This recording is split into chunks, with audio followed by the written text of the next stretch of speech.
ನಮಸ್ತೆ ಎಲ್ಲರಿಗೂ ವೈಕುಂಠ ಏಕಾದಶಿ ಹಬ್ಬದ ಆರ್ಥಿಕ ಶುಭಾಶಯಗಳು. ಹಾಗೆ ಇವತ್ತು ಬೆಳಗ್ಗೆ ನೋಡ್ತಾ ಇದ್ದೀರಾ, ಬೆಳಗ್ಗೆನೇ ಪೂಜೆ ಆಗಿದೆ. ಆದಮೇಲೆ ನಾನಿಲ್ಲಿ ನಿಮಗೆ ತೋರಿಸ್ತಾ ಇದ್ದೀನಿ. ಇವತ್ತು ವೈಕುಂಠ ಏಕಾದಶಿ ಆಗಿರೋದ್ರಿಂದ ಬೆಳಗ್ಗೆನೇ ಪೂಜೆ ಆಯಿತು. ಇವತ್ತು ಯಾವುದೇ ರೈಸ್ ಐಟಮ್ ಇಡೋದಿಲ್ಲ ನೈವೇದ್ಯಕ್ಕೆ, ಪೊಂಗಲ್ ಆಗಲಿ ಯಾವುದೇ ಥರದ್ದು ರೈಸ್ ಐಟಮ್ ಇಡೋದಿಲ್ಲ. ಹಾಗಾಗಿ ನೈವೇದ್ಯಕ್ಕೆ ಹಾಲನ್ನು ಇಟ್ಟಿದ್ದೆ ಅಷ್ಟೇ. ಇವತ್ತು ದೇವಸ್ಥಾನಕ್ಕೆ ಹೋಗಬೇಕು, ಅದರಲ್ಲೂ ಇವತ್ತು ಉಪವಾಸ. ನಾನು ಮತ್ತು ನಮ್ಮ ಮನೆಯವರು ಇಬ್ಬರು ಕೂಡ ಇವತ್ತು ಉಪವಾಸನ ಇದ್ದೀವಿ. ಇವಾಗ ರೆಡಿಯಾಗಿದ್ದೀವಿ ದೇವಸ್ಥಾನಕ್ಕೆ ಹೋಗೋದಕ್ಕೆ. ಇವತ್ತು ವೈಕುಂಠ ಏಕಾದಶಿ ಆಗಿರೋದ್ರಿಂದ ವಿಷ್ಣು ಅವತಾರ ಇರುವಂಥ ವೆಂಕಟೇಶ್ವರ ಸ್ವಾಮಿ ಆಗಿರ್ಬೋದು, ಮತ್ತು ಅನಂತ ಪದ್ಮನಾಭ ಆಗಿರ್ಬೋದು, ಈ ದೇವರುಗಳನ್ನ ದರ್ಶನ ಮಾಡಬೇಕು. ಹಾಗಾಗಿ ಇವತ್ತು ಅನಂತ ಪದ್ಮನಾಭ ಇಲ್ಲೇ ನಮ್ಮೂರ ಹತ್ರನೇ ಇದೆ, ಕೂಡ್ಲಿಗಿಂದ ಸುಮಾರು ಒಂದು 4 ಕಿಲೋಮೀಟರ್ ಆಗುತ್ತೆ. ಅಲ್ಲಿ ಅನಂತ ಪದ್ಮನಾಭ ದೇವಸ್ಥಾನ ಇದೆ. ನಾನು ಕೂಡ ಫಸ್ಟ್ ಟೈಮ್ ಅಲ್ಲಿಗೆ ಹೋಗ್ತಾ ಇರುವಂಥದ್ದು. ನೋಡೋಣ, ತೋರಿಸ್ತೀನಿ ನಿಮಗೆ. ಅಲ್ಲೂ ಕೂಡ ಸ್ವಲ್ಪ ಜಾಸ್ತಿ ಏನು ವಿಡಿಯೋ ಮಾಡಿಲ್ಲ, ಸ್ವಲ್ಪ ವಿಡಿಯೋ ಮಾಡಿದ್ದೀನಿ. ಇವಾಗ ಹೋಗ್ತಾ ಇದ್ದೀವಿ. ಸುಮಾರು ಇವಾಗ ಟೈಮ್ ಬಂದು 12 ಗಂಟೆ ಆಗಿದೆ. ನಮ್ಮೂರಿಂದ ಹತ್ರನೇ ಆಗುತ್ತೆ, ಸುಮಾರು ನಮ್ಮೂರಿಂದ ಒಂದು 20 ಕಿಲೋಮೀಟ್ರ್ ಆಗುತ್ತೆ ಅಷ್ಟೇ, ಏನು ತುಂಬ ದೂರ ಆಗೋದಿಲ್ಲ. ನಾನು ಈ ದೇವಸ್ಥಾನಕ್ಕೆ ಫಸ್ಟ್ ಟೈಮ್ ಹೋಗ್ತಾ ಇರೋದು. ಯಾಕಂದರೆ ಹೊಸಪೇಟೆಗೆ ತುಂಬ ಸಲ ಓಡಾಡ್ತೀವಿ, ಏನಾದರೂ ಕೆಲಸದ ಮೇಲೆ ಹೋಗ್ತಾ ಇರ್ತೀವಿ ಹೊಸಪೇಟೆಗೆ. ಆದ್ರೂ ನಾವು ಈ ದೇವಸ್ಥಾನಕ್ಕೆ ಹೋಗಿರಲಿಲ್ಲ. ಗೊತ್ತಿತ್ತು ಅಷ್ಟೇ, ಇಲ್ಲಿದೆ ದೇವಸ್ಥಾನ ಅಂತ ಗೊತ್ತಿತ್ತು, ಬಟ್ ಹೋಗಿರಲಿಲ್ಲ. ಇವತ್ತು ಹೋಗೋಣ ಅಂತ ಅಂದ್ಬಿಟ್ಟು ಹರಪನಹಳ್ಳಿ ಹತ್ರ ಒಂದಿದೆ ವೆಂಕಟೇಶ್ವರ ಸ್ವಾಮಿ ದೇವಸ್ಥಾನ, ಅಲ್ಲಿ ಹೋಗೋಣ ಅಂತ ಅಂದ್ಕೊಂಡ್ವಿ. ಮತ್ತು ಈ ಸಲ ಇಲ್ಲೇ ಹೋಗೋಣ ಅಂತ ಅಂದ್ಬಿಟ್ಟು ಇವಾಗ ಇಲ್ಲಿಗೆ ಹೋಗ್ತಾ ಇದ್ದೀವಿ. ತುಂಬ ಅಂದರೆ ತುಂಬ ಚೆನ್ನಾಗಿದೆ, ಮತ್ತು ಹಳೆ ಕಾಲದ ದೇವಸ್ಥಾನ ಅಂತಲೂ ಕೂಡ ಹೇಳ್ತಾರೆ. ಹೋಗಿರಲಿಲ್ಲ, ತುಂಬ ಅಂದರೆ ತುಂಬ ಚೆನ್ನಾಗಿದೆ. ಈಗ ನೀವು ನೋಡ್ತಾ ಇರ್ಬೋದು, ಇದು ಬಂದು ಕೈವಲ್ಲಾಪುರ ಅಂತ ಅಂದ್ಬಿಟ್ಟು ಕೂಡ್ಲಿಗಿಂದ ಒಂದು 4 ಕಿಲೋಮೀಟರ್ ಆಗುತ್ತೆ ಅಷ್ಟೇ. ಇಲ್ಲಿ ನಿಮಗೆ ಗೋಪುರ ಕಾಣ್ತಿದೆ ನೋಡಿ, ಅದೇ ದೇವಸ್ಥಾನ. ನಿಮಗೆ ರೋಡಲ್ಲಿ ನಿಂತ್ಕೊಂಡ್ರು ಕೂಡ ದೇವಸ್ಥಾನ ಕಾಣುತ್ತೆ. ಏಕಾದಶಿ ದಿನ ಯಾರಾದರೂ ಅಂದರೆ ಹೊಸಪೇಟೆ ಕೂಡ್ಲಿಗಿಂದ ಹೊಸಪೇಟೆ ಹೋಗಬೇಕಾದ್ರೆ ನಿಮಗೆ ಸಿಗುತ್ತೆ. ಯಾರಾದರೂ ಹೋಗೋಗಿದ್ರೆ ಹೋಗ್ರಿ, ತುಂಬ ಅಂದರೆ ತುಂಬ ಚೆನ್ನಾಗಿದೆ ದೇವಸ್ಥಾನ. ಅನಂತ ಪದ್ಮನಾಭ ಅಂದರೆ ಗೊತ್ತೇ ಇರುತ್ತೆ, ಮಲಗಿರೋ ಅವತಾರದಲ್ಲಿ ಇರುತ್ತೆ ಅಲ್ಲ, ಚೆನ್ನಾಗಿರುತ್ತೆ ನೋಡೋದಕ್ಕೆ. ನೋಡ್ತಿರ್ಬೋದು ಎಷ್ಟು ಕ್ಯೂ ಇದೆ ಅಂತ ಅಂದ್ಬಿಟ್ಟು. ನಾವು ಬೆಳಗ್ಗೆ ಬಂದರೆ ತುಂಬ ರಶ್ ಇರುತ್ತೆ, ಮಧ್ಯಾಹ್ನ ಮೇಲೆ ಹೋದರೆ ಸ್ವಲ್ಪ ರಶ್ ಕಮ್ಮಿ ಇರುತ್ತೆ ಅಂತ ಅಂದ್ಕೊಂಡು ಮಧ್ಯಾಹ್ನ ಮೇಲೆ ಬಂದ್ವಿ. ಮಧ್ಯಾಹ್ನ ಮೇಲೆ ಬಂದ್ರೂ ಇಷ್ಟು ರಶ್ ಇದೆ ನೋಡ್ಬೋದು. ಕ್ಯೂನಲ್ಲೇ ನಿಂತ್ಕೊಂಡು ಇವಾಗ ದರ್ಶನಕ್ಕೆ ಹೋಗ್ತಾ ಇದ್ದೀವಿ. ಇಲ್ಲಿ ನೋಡ್ತಾ ಇದ್ದೀರಲ್ಲ, ಇದೇ ದೇವಸ್ಥಾನ, ಅಂದರೆ ಅನಂತ ಪದ್ಮನಾಭ ದೇವಸ್ಥಾನ. ತುಂಬ ಅಂದರೆ ತುಂಬ ಚೆನ್ನಾಗಿದೆ. ಮತ್ತು ಇಲ್ಲೆಲ್ಲ ವಿಷ್ಣು ಸಹಸ್ರನಾಮ, ಇವತ್ತು ಏಕಾದಶಿ ಇರೋದ್ರಿಂದ ವಿಷ್ಣು ಸಹಸ್ರನಾಮನ ಹೇಳ್ತಾ ಇದ್ರು.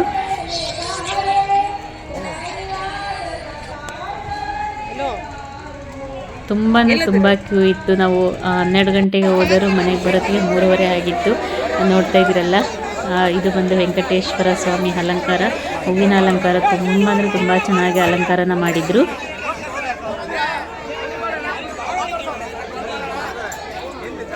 ಇಲ್ಲಿ ನೋಡ್ತಾ ಇರುವಾಗ ನನಗೆ ತಿರುಪತಿಯಲ್ಲೇ ಇದ್ದೀವೇನೋ ಅನ್ನೋ ಥರ ಫೀಲ್ ಆಗ್ತಾ ಇತ್ತು, ಅಷ್ಟು ಚೆನ್ನಾಗಿತ್ತು. ಇಲ್ಲಿ ನೋಡ್ತಾ ಇರ್ಬೋದು, ಆ ಫೇಸ್ ನೋಡಿ ಎಷ್ಟು ಚೆನ್ನಾಗಿ ಕಾಣ್ತಾ ಇದೆ.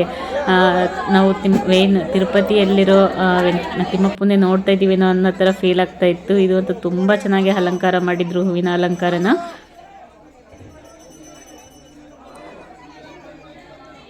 ನಮಗೆ ದರ್ಶನ ಕೂಡ ಅಷ್ಟೇ ಚೆನ್ನಾಗಾಯಿತು.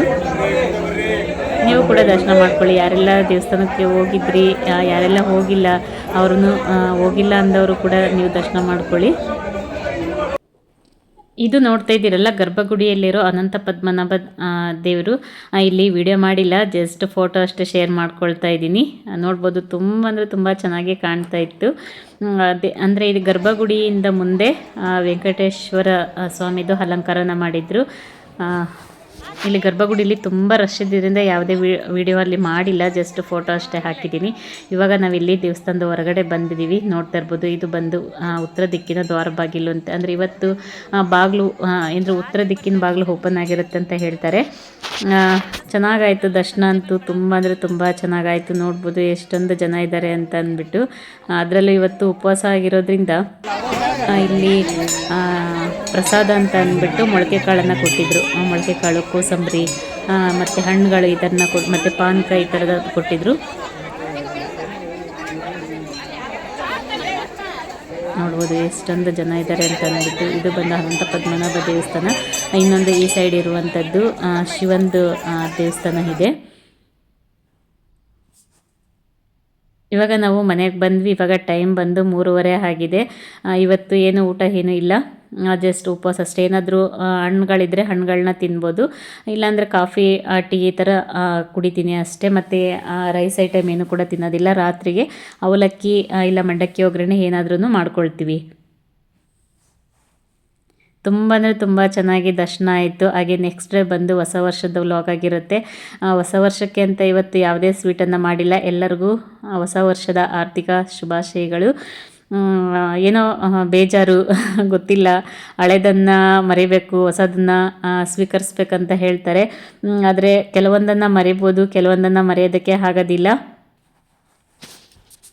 ನೋಡೋಣ, ಈ ವರ್ಷ ನಾನು ಅಂದ್ಕೊಂಡಿರೋ ಕೆಲಸಗಳೆಲ್ಲ ಆಗ್ಲಿ ಅಂತ ಅಂದ್ಬಿಟ್ಟು ಆ ಭಗವಂತನಲ್ಲಿ ಬೇಡ್ಕೊಳ್ತೀನಿ.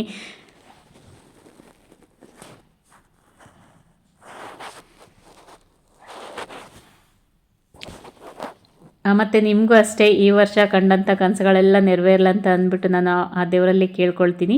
ಇವಾಗ ಟೈಮ್ ಬಂದು 3:45 ಆಗ್ತಾ ಬಂದಿದೆ, ನೋಡ್ತಾ ಇರ್ಬೋದು. ನೀವೆಲ್ಲ ಯಾವ ಥರ ಹೊಸ ವರ್ಷನ ಆಚರಣೆ ಮಾಡಿದ್ರಿ ಅಂತ ಅಂದ್ಬಿಟ್ಟು ಕಮೆಂಟ್ ಮಾಡಿ. ಇದು ಬಂದು ಹೊಸ ವರ್ಷದ ವ್ಲಾಗ್ ಆಗಿರುತ್ತೆ. ಇವತ್ತು ಟಿಫನಿಗೆ ದೋಸೆನ ಮಾಡ್ತಾಯಿದ್ದೀನಿ. ಸ್ವೀಟ್ ಅಂತ ಏನು ಮಾಡಿಲ್ಲ, ಮಾಡಬೇಕಂತ ಅಂದ್ಕೊಂಡೆ, ಕೊನೆ ಮತ್ತೆ ಬೇಡ ಅಂತ ಅನ್ನಿಸ್ತು. ನಾನು ಕೂಡ ಸ್ವೀಟನ್ನು ಹೆಚ್ಚಾಗಿ ತಿನ್ನೋದಿಲ್ಲ, ಮತ್ತು ಬೇಡ ಅಂತ ಅಂದ್ಬಿಟ್ಟು ಸ್ವೀಟ್ ಏನು ಮಾಡಲಿಲ್ಲ. ದೋಸೆ ಇವತ್ತು ಚಟ್ನಿ, ಕೊಬ್ಬರಿ ಚಟ್ನಿ ಮಾಡಿದ್ದೀನಿ. ನಮ್ಮ ಮನೆಯಲ್ಲಿ ದೋಸೆ ಇದ್ಬಿಟ್ರೆ ಇನ್ನೇನು ಬೇಕಾಗಲ್ಲ. ಅಂದರೆ ಫೇವ್ರೇಟೆ, ನನಗೂ ಕೂಡ ಫೇವ್ರೇಟೆ, ನಮ್ಮ ಮನೆಯವ್ರಿಗೂ ಫೇವ್ರೇಟೆ ದೋಸೆ. ಹಾಗೆ ದೋಸೆ ಚಟ್ನಿ, ಇವತ್ತು ಆಲೂಗಡ್ಡೆ ಪಲ್ಯ ಇಷ್ಟ ಆಗಿತ್ತು. ಮಧ್ಯಾಹ್ನಕ್ಕೆ ಸೊಪ್ಪಿನ ಸಾರನ್ನು ಮಾಡ್ತಾಯಿದ್ದೀನಿ. ಇವತ್ತು ನಮ್ಮದು ಕಿಟ್ಟಿ ಪಾರ್ಟಿ ಅಲ್ಲಿದೆ. ಕಿಟ್ಟಿ ಪಾರ್ಟಿ ಅಂದರೆ ನ್ಯೂ ಇಯರ್ ಕಿಟ್ಟಿ ಪಾರ್ಟಿ ಇದೆ, ಹಾಗಾಗಿ ಅಲ್ಲಿಗೆ ಹೋಗಬೇಕು. ಹಾಗಾಗಿ ಇವಾಗ ಟಿಫನನ್ನು ಮುಗಿಸ್ಕೊಂಡು ನಾನೇನು ಮಾಡ್ತೀನಿ, ಟಿಫನ್ ಮಾಡ್ತೀನಿ, ನಾನು ಸಾರಿಗೂ ಕೂಡ ರೆಡಿ ಮಾಡ್ಕೊಳ್ಬಿಡ್ತೀನಿ. ಅನ್ನ ಬೇಕಾದರೆ ಮಧ್ಯಾಹ್ನಕ್ಕೆ ಮಾಡ್ಕೊಳ್ಬೋದು, ಅನ್ನ ಆಗಲಿ ಮುದ್ದೆ ಆಗಲಿ ಇಲ್ಲ ಚಪಾತಿ ಆಗಲಿ ಮಧ್ಯಾಹ್ನಕ್ಕೆ ಮಾಡ್ಕೊಳ್ಬೋದು ಅಂದ್ಬಿಟ್ಟು ನಾನೇನು ಮಾಡ್ತೀನಿ, ಟಿಫನ್ ಮಾಡ್ತಾನೆ ಜೊತೆಗೇ ಸಾರಿಗೂ ಕೂಡ ನಾನು ರೆಡಿ ಮಾಡ್ಕೊಂಡ್ಬಿಡ್ತೀನಿ.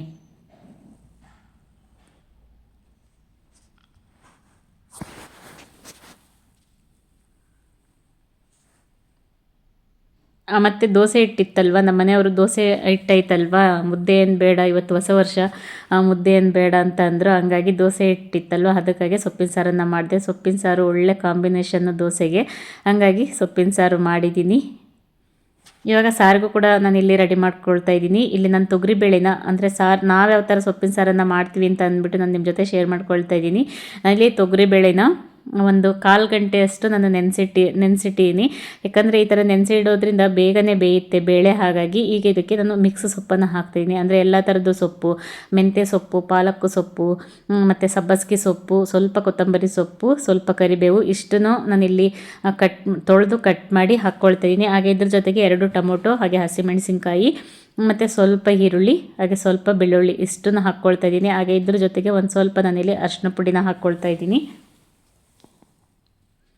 ಅರಿಶಿನ ಪುಡಿ ಹಾಕಿದ ಸ್ವಲ್ಪ ಒಂದು ಅರ್ಧ ಸ್ಪೂನಷ್ಟು ನಾನಿಲ್ಲಿ ಜೀರಿಗೆನ ಹಾಕ್ಕೊಳ್ತೀನಿ. ಸೊಪ್ಪಿನ ಸಾರಿಗೆ ಜೀರಿಗೆ ಹಾಕೋದ್ರಿಂದ ತುಂಬ ಟೇಸ್ಟ್ ಆಗುತ್ತೆ. ಹಾಗಾಗಿ ಈಗ ನಾನಿಲ್ಲಿ 1 ಸ್ಪೂನಷ್ಟು ನಾನಿಲ್ಲಿ ಸಾಂಬಾರು ಪೌಡರನ್ನು ಹಾಕ್ಕೊಳ್ತಾ ಇದ್ದೀನಿ. ಸಾಂಬಾರು ಪೌಡರನ್ನು ಹಾಕಿದ ಮೇಲೆ ಸ್ವಲ್ಪ ನಾನಿಲ್ಲಿ ನೀರನ್ನು ಹಾಕ್ಕೊಳ್ತೀನಿ. ಫಸ್ಟೇ ನಾನು ನೀರನ್ನು ಹಾಕಿದ್ದೆ ನೋಡಿ, ಇವಾಗ ಸ್ವಲ್ಪ ನೀರನ್ನು ಹಾಕ್ಕೊಳ್ತೀನಿ. ನಮಗೆ ಎಷ್ಟು ಬೇಕಷ್ಟು ಬೇಳೆ ಬೇಯೋವಷ್ಟು ನಾನಿಲ್ಲಿ ಸ್ವಲ್ಪ ನೀರನ್ನು ಹಾಕ್ಕೊಳ್ತಾ ಇದ್ದೀನಿ. ಹಾಕ್ಕೊಂಡು ಈಗ ಸ್ವಲ್ಪ ಒಂದು ಅರ್ಧ ಸ್ಪೂನಷ್ಟು ನಾನಿಲ್ಲಿ ಎಣ್ಣೆನ ಹಾಕ್ಕೊಳ್ತಾ ಇದ್ದೀನಿ. ಎಣ್ಣೆ ಹಾಕ್ಕೊಳ್ಳೋದ್ರಿಂದ ಬೇಗನೆ ಬೇಯುತ್ತೆ. ಹಾಗಾಗಿ ನೋಡಿ, ಎಲ್ಲ ರೆಡಿ ಮಾಡಿಬಿಟ್ಟು ಒಂದು 4ರಿಂದ 5 ವಿಸಿಲ್ ನಾನು ಬರ್ಸ್ಕೊಳ್ತೀನಿ. ಒಂದು 4 ವಿಸಿಲ್ ಬಂದರೆ ಸಾಕಾಗುತ್ತೆ.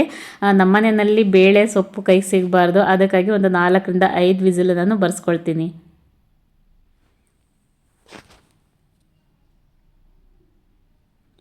ನೋಡಿ, ಒಂದು ಸೈಡ್ ಸಾರಿಗೂ ಇಟ್ಟಿದ್ದೀನಿ. ಹಾಗೆ ಇವಾಗ ನಾನು ಏನು ದೋಸೆ ಮಾಡಿದ ಮೇಲೆ ಸ್ಟವ್ ಮೇಲೆಲ್ಲ ಎಣ್ಣೆ ಸಿಡಿದಿರುತ್ತೆ ನೋಡಿ, ಹಂಗಾಗಿ ಹಾಗಿಂದಾಗೆ ಒರೆಸ್ಕೊಳ್ತಾ ಇದ್ದೀನಿ. ಈ ಥರ ಅವಾಗಿಂದವಾಗೆ ಒರೆಸ್ಕೊಳ್ಳೋದ್ರಿಂದ ನಮ್ಮದು ಏನು ಸ್ಲ್ಯಾಬು ಕಮ್ಮಿ ಇರೋದ್ರಿಂದ, ಒಂದೇ ಸಿಂಗಲ್ ಇರೋದ್ರಿಂದ ಸ್ವಲ್ಪ ಜಾಸ್ತಿ ಗಲೀಜಾದಂಗೆ ಆಗಿಬಿಡುತ್ತೆ. ಹಾಗಾಗಿ ಅವಾಗಿಂದವಾಗೇ ಈ ಥರ ಒರೆಸ್ಕೊಂಡ್ಬಿಡ್ತೀನಿ. ಎಲ್ಲ ಯಾವುದೆಲ್ಲ ತೆಗಿಬೇಕು ಅದನ್ನ ತೆಗೆದಿಟ್ಬಿಟ್ಟು ಅವಾಗಿಂದವಾಗಲೇ ಒರೆಸ್ಕೊಂಡ್ಬಿಡ್ತೀನಿ. ದೋಸೆ ಮಾಡಿದರೆ ಗೊತ್ತೇ ಇರುತ್ತೆ ಎಲ್ಲರ ಮನೆಯಲ್ಲೂ ಸ್ಟವ್ ಎಷ್ಟು ಗಲೀಜಾಗಿರುತ್ತೆ ಅಂತ ಅಂದ್ಬಿಟ್ಟು. ಹಂಗಾಗಿ ಅವಾಗಿಂದವಾಗೇ ಈ ಥರ ನಾನಿಲ್ಲಿ ಒರೆಸ್ಕೊಂಡ್ಬಿಡ್ತೀನಿ.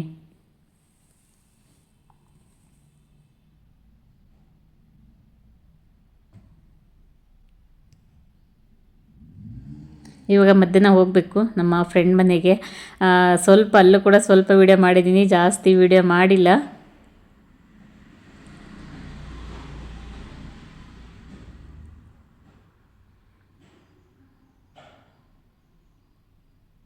ಆ ತೆಂಗಿನಕಾಯಿಯನ್ನು ತುರಿದಿಟ್ಟಿದ್ದೆ. ಈಗ ತೆಂಗಿನಕಾಯಿನೂ ಕೂಡ ಸ್ವಲ್ಪ ಸೊಪ್ಪಿನ ಸಾರಿಗೆ ಸ್ವಲ್ಪ ಎತ್ತಿಟ್ಬಿಟ್ಟು ಸ್ವಲ್ಪ ನಾನಿಲ್ಲಿ ಫ್ರಿಜ್ಜಲ್ಲಿ ಎತ್ತಿಡ್ತಾ ಇದ್ದೀನಿ. ಯಾಕಂದರೆ ಹೊರಗೆ ಇಟ್ಬಿಟ್ರೆ ಕೊಬ್ಬರಿ ಹಾಳಾಗಿಬಿಡುತ್ತೆ, ಹಸಿ ಕೊಬ್ಬರಿ ಎಲ್ಲ ಹಾಳಾಗಿಬಿಡುತ್ತೆ.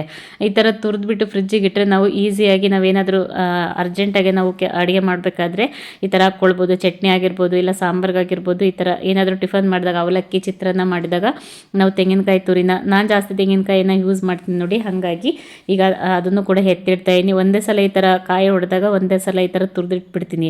ತುರಿದು ಫ್ರಿಜ್ಜಾಗಿ ಇಟ್ಬಿಟ್ರೆ ನಮಗೆ ಅಡುಗೆ ಮಾಡಬೇಕಾದ್ರೆ ಇಲ್ಲ ಟಿಫನ್ ಮಾಡಬೇಕಾದ್ರೆ ನಮಗೆ ಆಗುತ್ತೆ. ಹಾಗಾಗಿ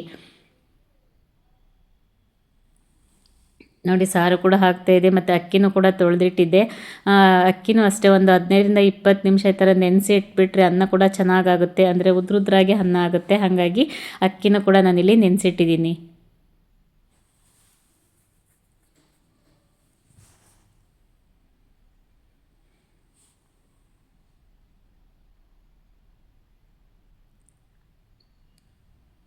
ಇವಾಗ ಸಾರೆಲ್ಲ ವಿಸಿಲೆಲ್ಲ ಹೋದ್ಮೇಲೆ ನಾನಿಲ್ಲಿ ಅನ್ನಕ್ಕೂ ಕೂಡ ನಾನಿಲ್ಲಿ ರೆಡಿ ಮಾಡ್ತಾ ಇದ್ದೀನಿ.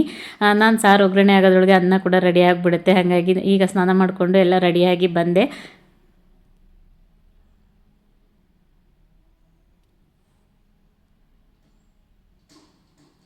ನೋಡ್ಬೋದು ಎಷ್ಟು ಚೆನ್ನಾಗಿ ಬೆಂದಿದೆ, ಸೊಪ್ಪು ಬೇಳೆ ಎಲ್ಲ ಎಷ್ಟು ಚೆನ್ನಾಗಿ ಬೆಂದಿದೆ ಅಂತ ಅಂದ್ಬಿಟ್ಟು. ಇವಾಗ ನಾನು ಇಲ್ಲಿ ಇದನ್ನು ಸ್ವಲ್ಪ ಸ್ಮ್ಯಾಶ್ ಮಾಡ್ಕೊಳ್ತಾ ಇದ್ದೀನಿ. ಯಾಕಂದರೆ ನಮ್ಮ ಮನೆಯವ್ರಿಗೆ ಬೇಳೆ ಈ ಥರ ಸೊಪ್ಪು ಏನು ಕೈಗೆ ಸಿಗಬಾರ್ದು ಅವರಿಗೆ, ಹಂಗಾಗಿ ಚೆನ್ನಾಗಿ ಸ್ಮ್ಯಾಶ್ ಮಾಡ್ಕೊಂಡ್ಬಿಡ್ತೀನಿ. ಸ್ವಲ್ಪ ಪಾತ್ರೆ ಇದ್ದು ಅವನ್ನು ಕೂಡ ತೊಳೆದಿಟ್ಬಿಟ್ಟು ಇವಾಗ ನಾನಿಲ್ಲಿ ಸಾರಿಗೆ ಒಗ್ಗರಣೆ ಹಾಕ್ಕೊಳ್ತಾ ಇದ್ದೀನಿ. ಆ ಒಗ್ಗರಣೆಗೂ ಅಷ್ಟೇ ಸ್ವಲ್ಪ ಎಣ್ಣೆ ಹಾಕ್ಕೊಂಡು ಸಾಸಿವೆ ಮತ್ತು ಜೀರಿಗೆ, ಒಂದು ಅರ್ಧ ಈರುಳ್ಳಿ, ನಾನಿಲ್ಲಿ ಸಾರಿಗೆ ಅರ್ಧ ಹಾಕಿದ್ದೀನಿ, ಇವಾಗ ಒಗ್ಗರಣೆಗೆ ಅರ್ಧ ಹಾಕ್ಕೊಳ್ತಾ ಇದ್ದೀನಿ. ಈರುಳ್ಳಿ, ಸ್ವಲ್ಪ ಕರಿಬೇವು, ಸ್ವಲ್ಪ ಇಂಗು, ಇಷ್ಟನ್ನು ನಾನಿಲ್ಲಿ ಒಗ್ಗರಣೆಗೆ ಹಾಕ್ಕೊಳ್ತೀನಿ.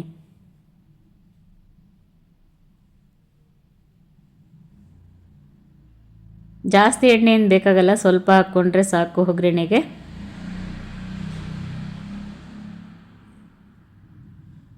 ಒಗ್ಗರಣೆಗೆ ಹಿಂಗೆ ಹಾಕ್ಕೊಳ್ಳಿ, ತುಂಬ ಅಂದರೆ ತುಂಬ ಚೆನ್ನಾಗಿರುತ್ತೆ. ನೀವು ಇದಕ್ಕೆ ಒಣಮೆಣ್ಸಿನ್ಕಾಯಿ ಬೇಕಾದ್ರೂ ಹಾಕ್ಕೊಳ್ಬೋದು ಒಗ್ಗರಣೆಗೆ. ನಾನಿಲ್ಲಿ ಒಣಮೆಣ್ಸಿನ್ಕಾಯಿ ಹಾಕಿಲ್ಲ, ಹಸಿಮೆಣ್ಸಿನ್ಕಾಯಿ ಸಾರಿಗೆ ಹಾಕಿರೋದ್ರಿಂದ ಇಲ್ಲಿ ಒಣಮೆಣ್ಸಿನ್ಕಾಯಿ ಹಾಕ್ತಾಯಿಲ್ಲ, ಬೇಕಿದ್ರೆ ಹಾಕ್ಕೊಳ್ಬೋದು.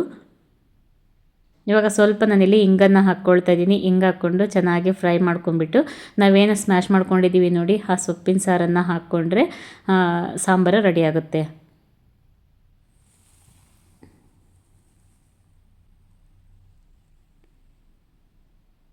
ನೋಡಿ ಇವಾಗ ಈರುಳ್ಳಿ ಕೂಡ ನಾನಿಲ್ಲಿ ಫ್ರೈ ಆಗಿದೆ. ಇವಾಗ ನಾನು ಸ್ಮ್ಯಾಶ್ ಮಾಡಿ ಇಟ್ಕೊಂಡಿದ್ದೆ ನೋಡಿ, ಆ ಸಾರನ್ನು ಹಾಕ್ಕೊಳ್ತಾ ಇದ್ದೀನಿ. ನಾನಿಲ್ಲಿ ಜಾಸ್ತಿ ತೆಳು ಮಾಡ್ತಾ ಇಲ್ಲ, ಯಾಕಂದರೆ ದೋಸೆಗೂ ಆಗಿರೋದ್ರಿಂದ ನಾನಿಲ್ಲಿ ಸ್ವಲ್ಪ ಗಟ್ಟಿನೇ ಮಾಡ್ಕೊಳ್ತಾ ಇದ್ದೀನಿ.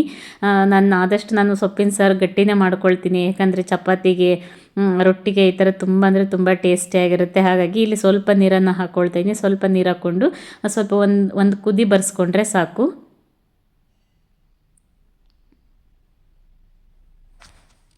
ಈಗ ಇದಕ್ಕೆ ಸ್ವಲ್ಪ ಉಪ್ಪನ್ನು ಹಾಕ್ತಾಯಿದ್ದೀನಿ. ಉಪ್ಪು ನಾನಿಲ್ಲಿ ಫಸ್ಟೇ ಹಾಕಿಲ್ಲ, ಇವಾಗ ಹಾಕ್ತಾಯಿದ್ದೀನಿ ಉಪ್ಪು. ಹಾಗೆ ಸ್ವಲ್ಪ ತೆಂಗಿನಕಾಯಿ ತುರಿನ ಹಾಕ್ಕೊಳ್ತೀನಿ. ತೆಂಗಿನಕಾಯಿ ತುರಿ ಹಾಕೋದ್ರಿಂದ ಒಂದು ಒಳ್ಳೆ ಟೇಸ್ಟ್ ಕೊಡುತ್ತೆ. ಹಾಗಾಗಿ ನೀವು ನಮ್ಮ ಕಡೆ ಗೊತ್ತಿರ್ಬೋದು, ಹೆಚ್ಚಾಗಿ ನಾವು ತೆಂಗಿನಕಾಯಿಯನ್ನು ಯೂಸ್ ಮಾಡ್ತೀವಿ. ಹಾಗಾಗಿ ನಾನು ಕೆಲವೊಂದು ಸಾರುಗಳಿಗೂ ಕೂಡ ನಾನು ತೆಂಗಿನಕಾಯಿಯನ್ನು ಹಾಕ್ತೀನಿ.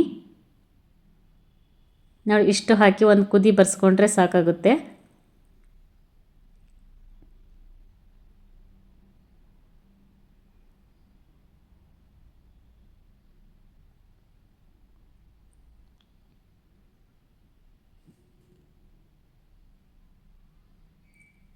ನೋಡಿ ಸಾರು ಕೂಡ ರೆಡಿ ಆಯಿತು, ಹಾಗೆ ಅನ್ನನೂ ಕೂಡ ರೆಡಿಯಾಗಿದೆ. ಒಂದು ಕುದಿ ಬರ್ಸ್ಕೊಂಡ್ರೆ ಸಾಕು, ತುಂಬ ಹೊತ್ತು ಕುದಿಸೋ ಅವಶ್ಯಕತೆ ಇಲ್ಲ.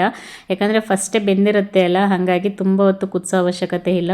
ಒಂದು ಕುದಿಯಷ್ಟು ಕುದಿಸ್ಕೊಂಡ್ರೆ ಸಾಕಾಗುತ್ತೆ. ಅನ್ನನೂ ರೆಡಿ ಆಯಿತು. ಇವಾಗ ನಾನು ಕೂಡ ರೆಡಿಯಾಗಿದ್ದೀನಿ, ಇವಾಗ ಹೊರಡಬೇಕು.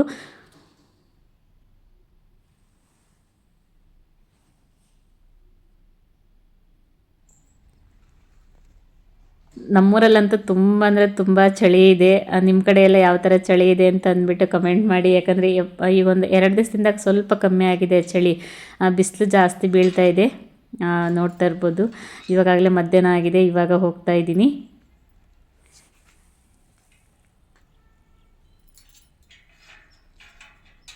ಇವತ್ತು ಕಿಟ್ಟಿ ಅಂದರೆ ನ್ಯೂ ಇಯರ್ ಕಿಟ್ಟಿ ಇದ್ದಿದ್ದರಿಂದ ಗೇಮ್ ಇತ್ತು, ಹಾಗೆ ಊಟನೂ ತರಿಸಿದ್ರು. ಬರ್ರಿ, ನಮ್ಮ ಫ್ರೆಂಡ್ಸು ನಿಮ್ಗೆಲ್ಲರಿಗೂ ವಿಶ್ ಮಾಡ್ತಾ ಇದ್ದಾರೆ. ಎಲ್ಲರಿಗೂ ಕೂಡ ಹೊಸ ವರ್ಷದ ಹಾರ್ದಿಕ ಶುಭಾಶಯಗಳು. ನಾನು ಬರ್ತೀನಿ. ಎಷ್ಟು ಎಷ್ಟು ರೇಗಿಸ್ಕೊಂಡು ಯಾವ ಥರ ಇರ್ತೀವಿ ನೀವು ನೋಡ್ಬೋದು. ನಮ್ಮ ಫ್ರೆಂಡ್ಶಿಪ್ ಇವಾಗಿಂದಲ್ಲ, ಸುಮಾರು ಒಂದು 4-5 ವರ್ಷದ್ದು ಫ್ರೆಂಡ್ಶಿಪ್ಪು ಇದೇ ಥರ ಇದೆ. ಎಲ್ಲ ನಮ್ಮ ಹಳೆಯ ಫ್ರೆಂಡ್ಸ್ಗಳು, ನಮ್ಮ ಫ್ರೆಂಡ್ಶಿಪ್ ಇದೇ ಥರ ನಡೀತಾ ಇದೆ. ಇದನ್ನೇ ಕೇಳ್ಕೊಳ್ತೀನಿ, ನಮ್ಮ ಫ್ರೆಂಡ್ಶಿಪ್ ಯಾವಾಗಲೂ ಇದೇ ಥರ ಇರಲಿ ಅಂತ ಅಂದ್ಬಿಟ್ಟು. ಸೊ ನೋಡಿದ್ರಲ್ಲ ಫ್ರೆಂಡ್ಸ್, ಇವತ್ತಿನ ವಿಡಿಯೋ ನಿಮ್ಮೆಲ್ಲರಿಗೂ ಇಷ್ಟ ಆಗಿದೆ ಅಂದ್ಕೊತೀನಿ. ಇಷ್ಟ ಆಗಿದೆ ಪ್ಲೀಸ್ ಲೈಕ್ ಮಾಡಿ. ಹೊಸದಾಗಿ ಯಾರೆಲ್ಲ ನೋಡ್ತಿದ್ದೀರಾ ನನ್ನ ಚಾನಲನ್ನು ಸಬ್ಸ್ಕ್ರೈಬ್ ಮಾಡಿಕೊಂಡು ಸಪೋರ್ಟ್ ಮಾಡಿ. ಏನಾದರೂ ಡೌಟ್ ಇದ್ದರೆ ಕಮೆಂಟ್ ಮಾಡಿ. ಇವತ್ತಿನ ವಿಡಿಯೋನ ಇಲ್ಲಿಗೆ ಮುಗಿಸ್ತಾ ಇದ್ದೀನಿ. ನಮಸ್ಕಾರ.